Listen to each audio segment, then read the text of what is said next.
Dakilang mapagpala namin ang banal Diyos na makapangyarihan sa lahat. Sa pangalan mo po, pinapamamahal na Panginoon Jesus, Diyos ng mga Diyos, Hari ng mga hari, Panginoon ng Panginoon, sa mga nauna pang panalangin ng aming beloved parents in the Lord. Mahal na Panginoon, narito kami lahat nagsusumamo sa iyo, nagpapakumbaba. Ano po ang aming nasabi ng isip na gawa, hindi mo pinalugdan. Patawarin mo po ang bawat sa amin, mahal na Panginoon. Narito kami sa pag-aaral ng iyong banal na salita. Sagana sa akin, wala akong magagawa. Mahal na Panginoon, ikaw maglagay sa akin mga labi na dapat sabihin. Mahal na Panginoon Jesus, anoint thy words, mahal na Panginoon Jesus. Samahan mo kami ng dakilang kapangyarihan mo, mahal na Panginoon. Sa pangalan ni Jesus at aming sinasaway, lahat ng gawa ng kaaway, mga adlakas, out! In the name of Jesus! Hallelujah! Hallelujah! Palakpakan po natin ang ating mahal na Panginoon Jesus. Everybody shout, praise the Lord! Purihin ang ating pinamamahal na Panginoon Jesus. I give my highest praise, glory, honor, and thanksgiving to the Lord, Jesus, the King of Kings, the Lord of Lords, Almighty God. Double honor, respect to our beloved parents in the Lord. We will never forget the blessed preachings and teachings of our dearly beloved Roman Pastor Will Estrada Omenda, our beloved assistant Pastor Dina C. Omenda, greetings to their beloved children, the whole beloved Omenda family. Praise the Lord, sa ating mga beloved Roman preachers and their family. To all of you, mga naman sa lahat po ng naring Panginoon, sa mga baguhan, sa mga bisita, kayo po ay welcome sa banal na gawain ng ating mahal na Panginoon. Malakas sa balakpak para sa ating mahal na Panginoon. Everybody shout, praise the Lord. Our title, mga minamahal, The Urgency of the Gospel. The Urgency of the Gospel. Sa Tagalog, mga minamahal, ang nagmamadali, ang kailangang mabuting balita. Amen. Gospel means, mga minamahal, good news. Amen. Amen. At ito ang ebanghelyo ng kaligtasan, ang banal na salita ng ating pinakamamahal na Panginoon. And sabi, there's an urgency. Amen. Kailangan, mga minamahal, sa maikling panahon, ito'y mapangaral natin sa lahat ng mga tao sa mundong ito. Amen. Kailangan, mga minamahal, it is immediate. Amen. Sapagkat kaunti na lang ating oras, mga minamahal, malapit na ang pagbabalik ng ating mahal na Panginoon. Amen. Nangyari ng lahat ng mga bagay. Ang mga gera, pagputok ng mga bulkan, mga minamahal. Amen. Nababalitaan natin ang pagtalikod ng mga dating mainit na mga Kristiyano, mga minamahal. Dati sila mainit na naglilingkod sa ating pinakamamahal na Panginoon. Ngayon wala na sila sa paglilingkod. Ibig sabihin, mga minamahal, tuloy-tuloy ang pagkilos ng kaaway.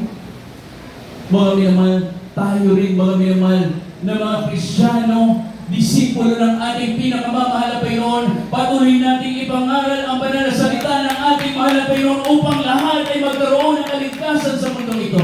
Amen! Palapakan natin ang ating mahal na Panginoon. Huwag tayong mahiya, mga minamahal, sambitin ang kabutihan ng ating mahal na Panginoon. Saan man tayo pumunta, saan man tayo, mga minamahal, dumako, yung iba sa atin nandoon, mga minamahal, sa Lakeshore.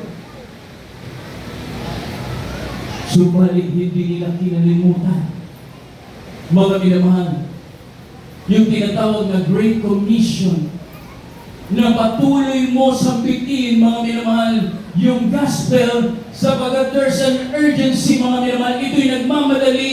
Ang mga tao nasa iyong harap, mga minamahal, hindi nila alam ang katotohanan. Kailangan nilang malaman na may nag-iisang Diyos, may Diyos na mabuti, may Diyos na nagliligtas, mga minamahal, at malapit na ang pagbabalik ng ating mahal na Panginoon. Kaya nandun sila sa swimming, dinagrab nila yung opportunity. Amen. Everybody shout, praise the Lord. Nandun sila sa pagsusolwit. Amen.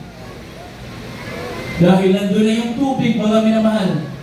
Pag nandun ka sa dagat, it is summertime, mga minamahal. Habang naglalakad ka, May mga tao na nangangailangan, may karamdaman. Sabihin mo, dati kang may karamdaman, pinagaling ka ng mahal na Panginoon Jesus at sa gawain ng Jesus Miracle Crusade, dito tunay kumikilos ang ating mahal na Panginoon. Nagmamanifest ang kapangyarihan ng Diyos.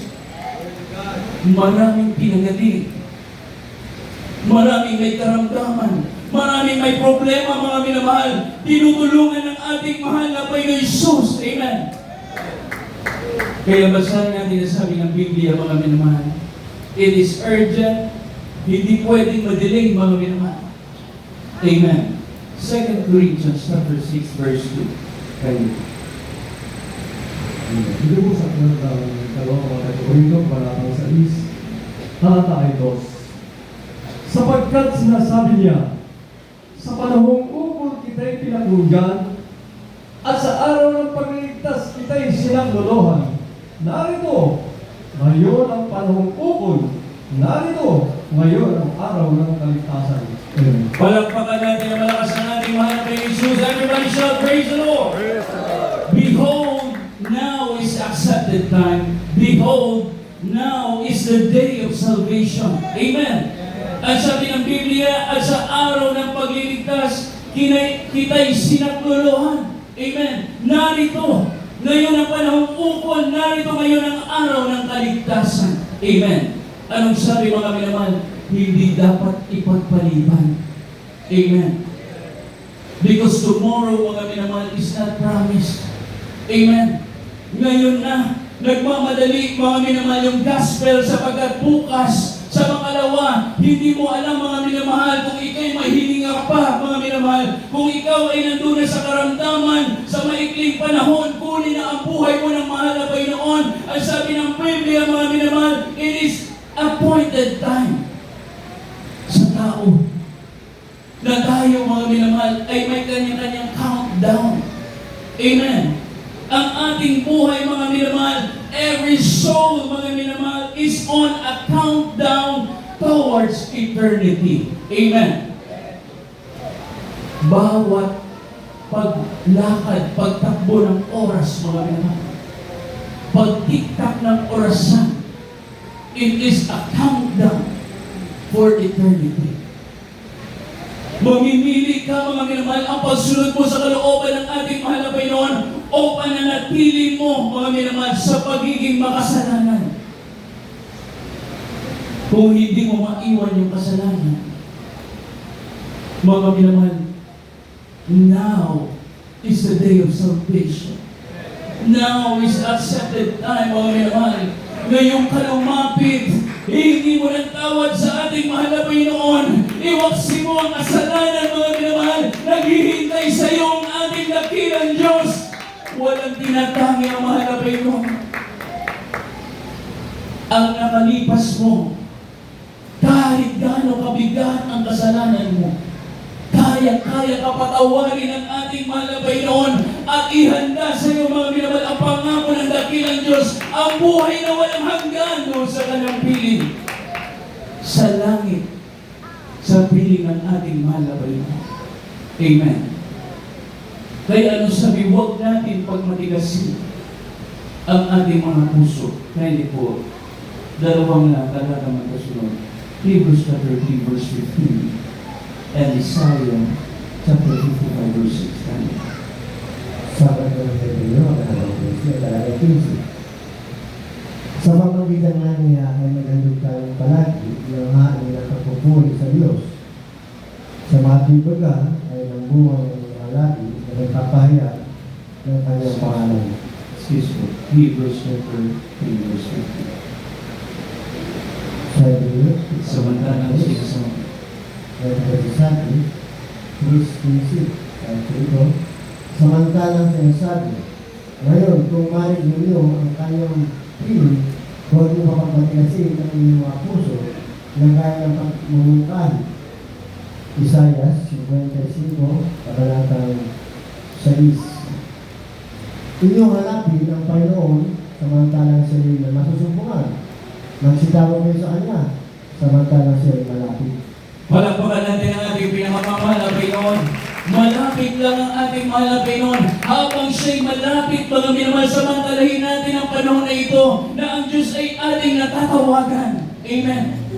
Darating ang araw, mga minamahal, judgment will come. Wala ka ng panahon upang magsisi.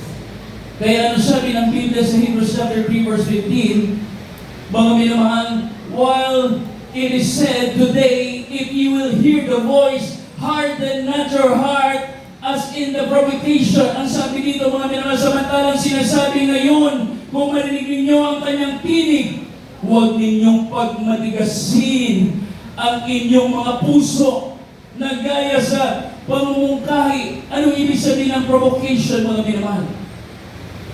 Ito ay tumutukoy doon, mga minamahal, sa mga Israelites, kung paano sila doon sa wilderness.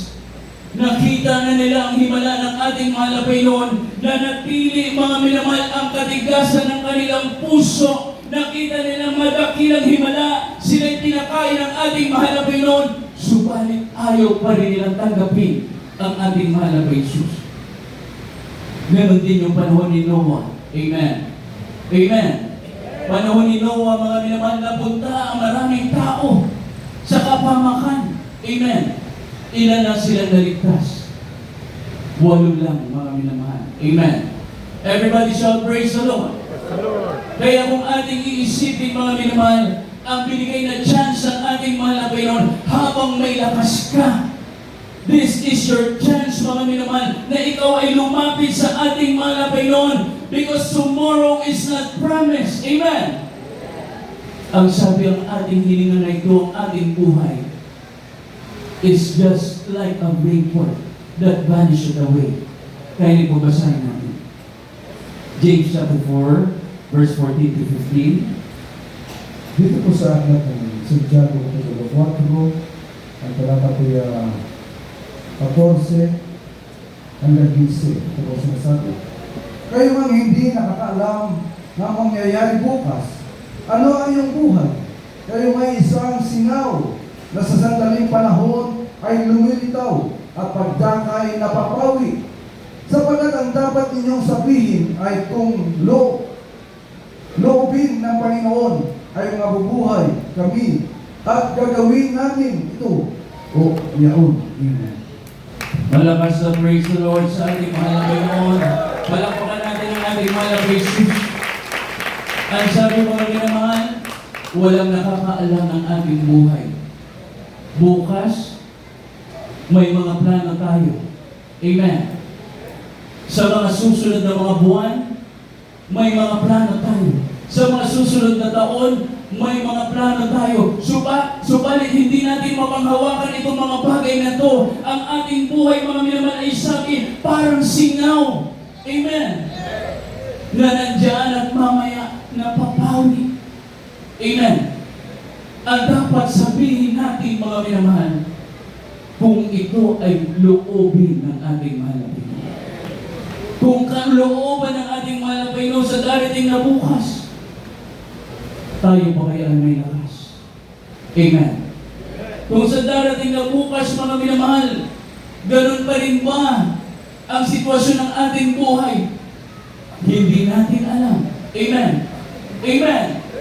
Habang ikay may lakas, mga minamahal, habang mga binigyan ka pa ng abilidad ng ating mahal na Panginoon, you have the gift, mga minamahal, to sow win, mga minamahal. Gamitin mo na ito sa social media, mga minamahal, sa physical, mga minamahal. Lumakad ka, sabihin mo ang kabutihan ng Diyos, mga minamahal, na ang pilay ay nakalakad, ang bulag ay nakakita, mga minamahal, ang mga tao ay pinapago ng Diyos. Amen. Our 25th church anniversary this coming May 16 and 17, mga minamahal.